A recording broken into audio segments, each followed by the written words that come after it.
Is it possible to set up a podcast studio on the cheap? And can I really use my phone to record a video podcast that looks and sounds professional? These were just a few of the podcasting gear topics that we discussed during our last Libsyn Office Hours. And in this video, we're going to take a look at how you can start podcasting today on a budget and still deliver great quality sound and video. First up, you might think that you need to go out and purchase an expensive microphone just to get started podcasting. But the truth is, if you've got one of these, you can start podcasting today. Before you buy anything, reach into your pocket, grab this little device that you already have on you, right? We're all attached to our smartphones, whether it's an Android or an Apple device. That is a great starting off recording device. So start free. Start with this device that's already in your pocket. Like I said, it used to just be about audio. Now today, really, it's almost one of like the pro suggestions for video. But you have a device that can get you going, even if you're recording with 2 or 3 people. Again, just for practice, just for comfort, just put it down, hit record, and see how you feel actually talking into a microphone. It's free, it's easy to use. And then the second you're like, yep, I love this, let's do this, then we can start talking about upgrading to some of the other microphones and some of the other rigs that are out there. Starting with the tools that you already have access to is important, but eventually you might want to upgrade to a proper mic. But even here, you don't need to invest a lot. As Matthew discusses, low-cost microphones not only deliver excellent quality sound, but these mics can be your go-to mic when you are recording on the go. The Samson, not Samsung, Samson, S-A-M-S-O-N Q2U. This is a handheld dynamic microphone. It features both an XLR and a USB output on the back, so you can use it whether you're using a full digital interface of mixer and recorder, or if you just want to plug it into your computer. It also has a built-in headphone jack. And I literally used to keep this microphone in my bag all the time. And if I was traveling or wherever and I just need to, start a podcast, I'll just pull it out, plug it in, plug in my headphones, and I was ready to go, and it sounded great. It will take your audio of using nothing but like a built-in computer mic or whatnot from like a 3 to almost like a 7 or an 8, depending on your environment. And I mean, there are people who, high-end professional podcasters, who still use and swear by that microphone. Podcasting mics aside, one vital piece of gear that you absolutely will need, especially if you are recording with more than one person or with pro-level microphones, is a solid interface or recorder. And while there are dozens of expensive options out there, the capabilities of budget-based recorders and interfaces are more than enough for beginners and intermediate podcasters. Zoom makes 2 fantastic products. One is the Zoom PodTrak P4. That is the first audio interface for USB microphones. So you can take 2 USB microphones, plug it into this interface. It records right there on the device. It also has an AI like noise reduction. I got a chance to test it at a podcast moment. I was very impressed at how it reduced the room noise as I was talking into it. If you're using a few more microphones than that, the PodTrak P4, 4 XLR inputs, 4 headphone outputs.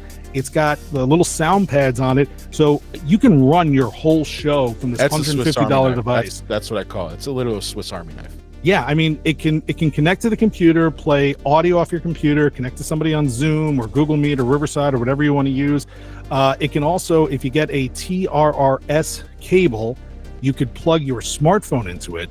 So you can literally have 1, 2 microphones, somebody coming through on a smartphone, and however many people you can get coming over your computer, all through this little $150 device that also has onboard recording. So that is a great budget digital recorder / interface. I also like that P4 is great for 4-person podcasts. And then I've also used the H6 as a mobile recorder to be able to get 6 channels into one small device, which is really helpful. Oh, and they just refreshed the whole H series recently, and my God, I think they are now 32-bit float on those, so they're really nice. Yeah, definitely. And with that 32-bit float, if anybody doesn't know, a lot of recorders will record in either 16 or 24-bit, which is kind of the dynamic range that they can capture. But with 32-bit float, it's a much larger dynamic range. So if anything is clipping, you can adjust that in post so that it's no longer clipping, which is really helpful for just being able to set the levels on your recorder. And then if anything happens afterwards, somebody is like way too quiet, somebody is clipping, you can go ahead afterwards and adjust that, which is not usually available. Recording your podcast remotely can present a mix of challenges. But how do you ensure that your remote recordings sound clear and crisp with guests who are dialing in from across the globe?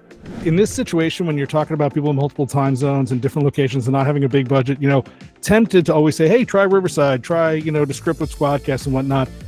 If you don't have the budget for one of those platforms, all you really have to do is be on a call together and then each of you hit record on your own computer.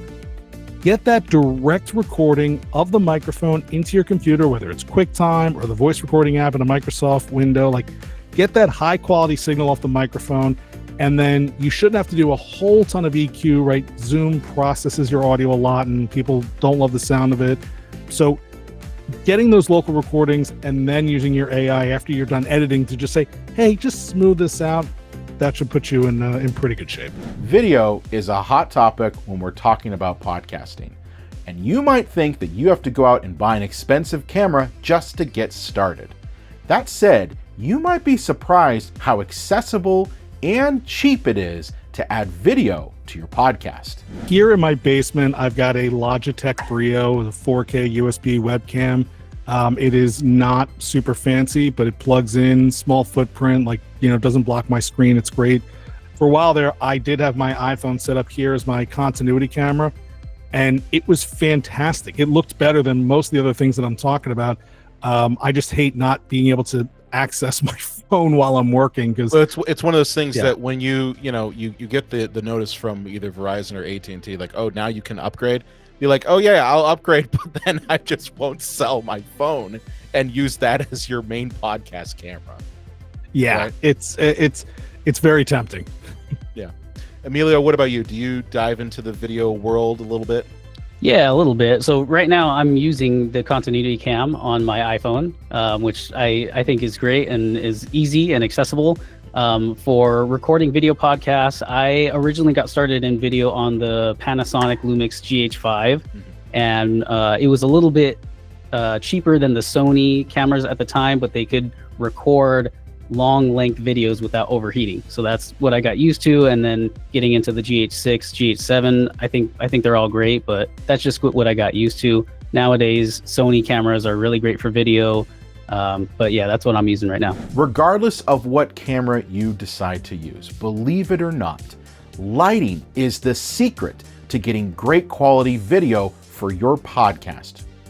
Even here though, you don't need to invest a ton to get great quality lighting for your show. Lighting is more important than the actual camera, okay? You could use a very old camera. You could use something that is maybe 10 plus years old and get good quality video out of it if you have good lighting.